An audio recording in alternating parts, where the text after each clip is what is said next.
Presiden dan peserta sidang kabinet paripurna yang saya cintai, alhamdulillah seraya kita menjalankan ibadah puasa di bulan suci Ramadan ini, bagi yang beragama Islam, kita dapat terus menjalankan tugas kita untuk meningkatkan kinerja, mendengarkan presentasi tentang pokok-pokok kebijakan fiskal dan postur RAPBN tahun 2013. Sebagaimana saudara ketahui, insya Allah pada tanggal 16 Agustus mendatang, malam hari setelah pagi harinya saya menyampaikan pidato kenegaraan, akan saya sampaikan pidato penyampaian RAPBN tahun 2013 beserta nota keuangannya dalam sesi gabungan DPR RI dan DPD RI. Nanti Menteri Keuangan akan mempresentasikan dalam sidang kabinet ini pokok-pokok kebijakan fiskal dan postur RAPBN kita. Namun sebelumnya ada 3 hal yang ingin saya sampaikan. Pertama, akibat kekeringan yang luar biasa di Amerika Serikat dan beberapa negara yang lain, bahkan dikatakan ini kekeringan terburuk dalam kurun waktu 50 tahun, maka berpengaruh kepada produksi tanaman dan juga ternak di negeri itu. Yang paling terkena adalah menurunnya produksi kedelai, jagung, dan bahkan berimbas pada ternak dan susu. Sementara permintaan terhadap komoditas seperti itu pada tingkat dunia tidak menurun, bahkan meningkat. Contohnya Tiongkok itu mengkonsumsi kedelai yang luar biasa besarnya.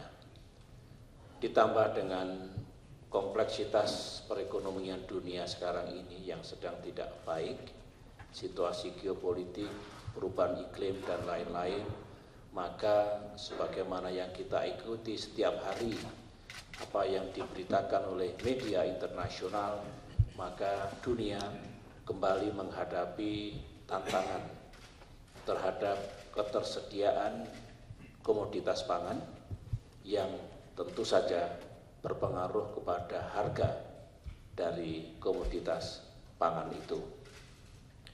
Di tanah air kita juga sudah mulai terasa, saya menerima SMS, saudara juga demikian, Menko Perekonomian dengan jajarannya juga sudah bekerja untuk bersama-sama mengatasi dan mencari solusi atas meningkatnya harga sejumlah bahan pokok itu. Kalau kenaikan bahan pokok itu berkaitan dengan datangnya bulan Ramadan dan menghadapi Idul Fitri yang disebut dengan seasonal price increase, itu memang terjadi setiap tahun di negeri kita. Tapi yang saya sampaikan ini lebih dari itu, memang ada kenaikan harga komoditas global. Yang sangat dirasakan sekarang kedelai.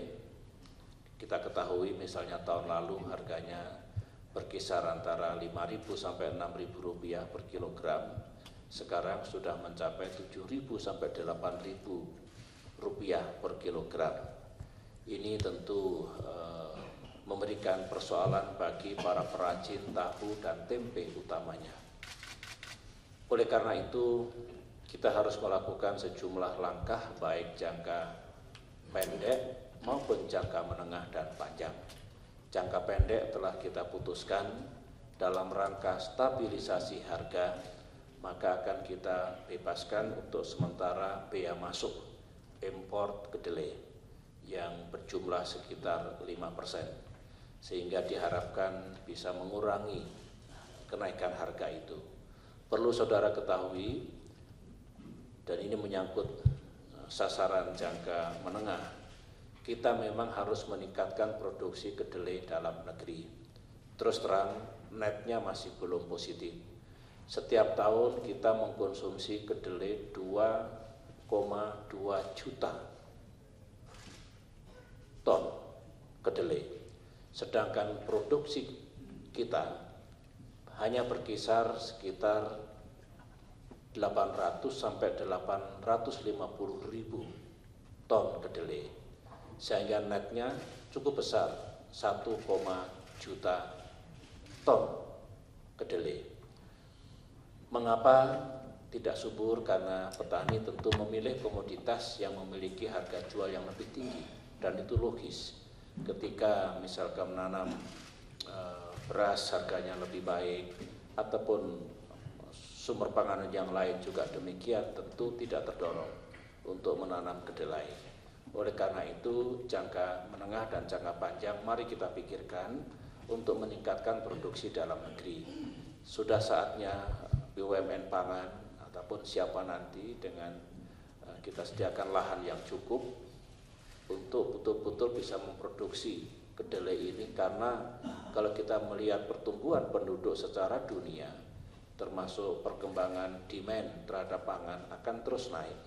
Oleh karena itu, solusi yang harus kita pilih adalah solusi jangka pendek, saya sebutkan tadi, dengan instrumen fiskal, dan kemudian jangka menengah panjang tidak ada alternatif kecuali meningkatkan produksi dan produktivitas kedelai.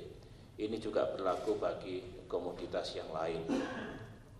Berkaitan dengan itu, tadi dalam rapat terbatas kita bahas juga, saya berpikir dan mendapatkan dukungan dari yang ikut tadi, Bulog itu harus kita revitalisasi dan kita fungsikan kembali kepada sejarah dan niat didirikannya Bulog dulu untuk stabilisasi harga.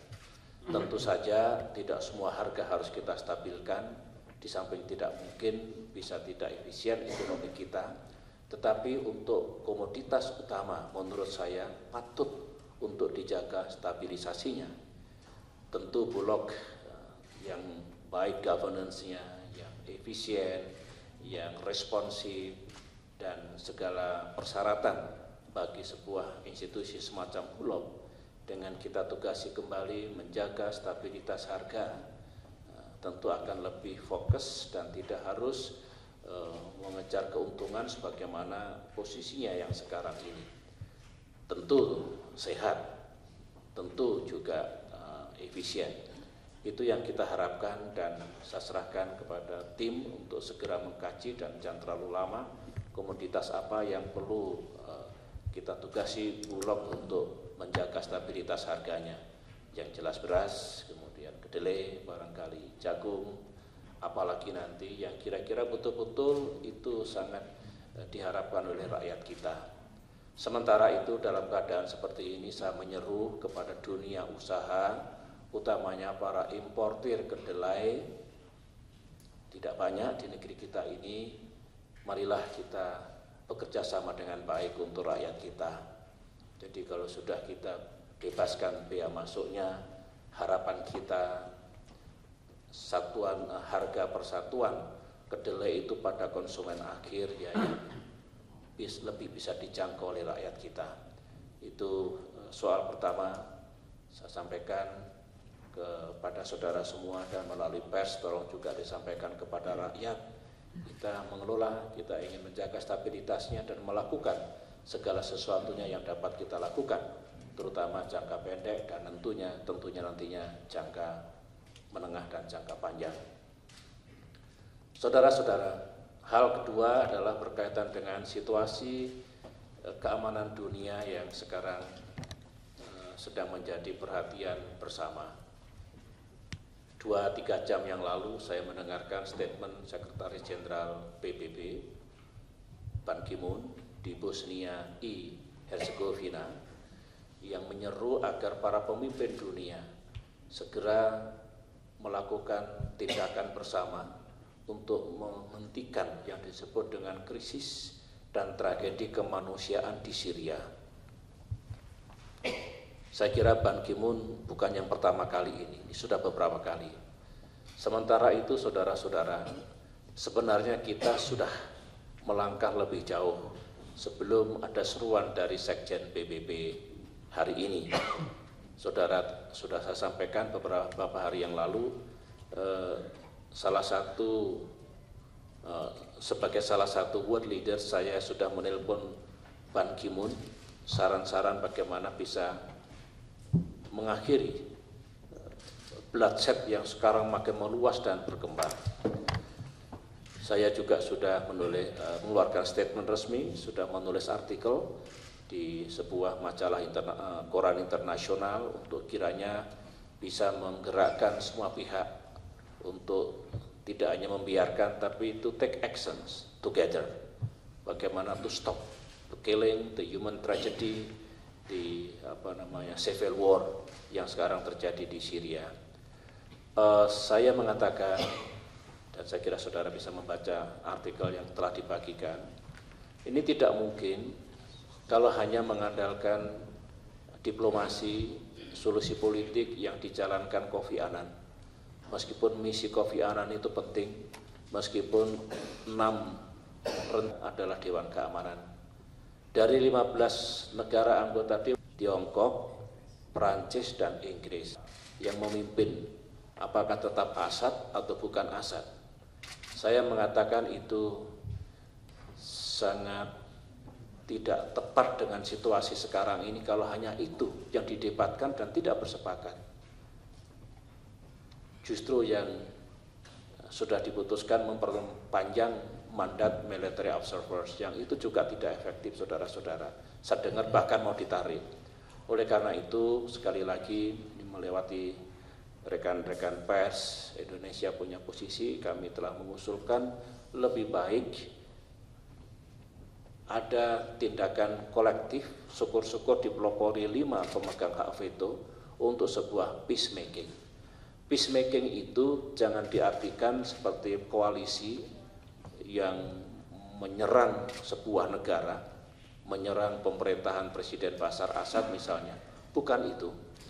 Peacemaking ini adalah di bawah bendera PBB menghentikan peperangan saudara itu dengan kehadiran pasukan pemelihara perdamaian nantinya termasuk military observers. Kalau itu yang dijadikan tanpa dulu membicarakan siapa yang harus memimpin, apakah Presiden Assad harus lengser atau harus lanjut, itu nomor sekian. Yang penting dihentikan human tragedy ini. Itu pandangan Indonesia dan menurut saya time is very limited dan tidak mungkin dunia membiarkan tank-tank, helikopter, pesawat tempur menyerangi konsentrasi penduduk meskipun sekarang sudah sama-sama ya keras begitu. Tetapi selalu ada peluang, window of opportunity untuk menghentikan perang saudara yang menurut saya sudah memakan korban jiwa yang besar ini. Saya persilakan untuk membaca artikel itu dan itulah posisi Indonesia. Sekaligus secara resmi di hadapan pers saya merespon apa yang disampaikan Sekjen PBB Ban Ki-moon beberapa jam yang lalu di Bosnia. Saudara-saudara, sedangkan yang ketiga dari saya, ini sudah dilakukan evaluasi terhadap penyerapan anggaran saudara-saudara, termasuk anggaran pemerintahan daerah. Saya berpesan dulu kepada Kepala UKP 4 dan tim untuk dibuka kepada publik. Nanti disiapkan cari waktu di bulan Ramadan ini, jelaskan kepada rakyat Indonesia seperti apa penyerapan anggaran ini, mana yang bagus, mana yang setengah bagus, mana yang tidak bagus. Tentu dengan penjelasan yang komplit. Di sini pemerintah pusat memang mengalami pembaikan dibandingkan triwulan pertama tahun 2011 dulu, itu naik atau meningkat, ulangi, 11 dikurangi 7,55. Pendek kata, kalau tahun 2011 triwulan 1 hanya diserap 7,55%, sekarang naik 11,8%. Menurut saya mestinya lebih bisa ditingkatkan lagi, tapi lebih bagus. Ada sejumlah kementerian yang bagus penyerapannya, ada di sini. Ada sejumlah kementerian yang belum, kementerian dan lembaga maksud saya. Sedangkan pemerintah daerah hampir tidak bergerak. Ini juga saya prihatin. Saya ingin jajaran pemerintah ini baik pusat maupun daerah memiliki tekad yang sama, kegigihan yang sama untuk betul-betul membuat implementasi anggaran kita ini menjadi baik. Apalagi saudara, kita merancang tahun depan anggaran yang kita alirkan ke daerah itu lebih besar lagi. Kalau tahun ini masih di bawah 500 triliun, tahun depan itu sudah di atas 500 triliun dalam rangka desentralisasi fiskal. Oleh karena itu diperlukan manajemen penggunaan anggaran yang baik, baik pusat maupun daerah.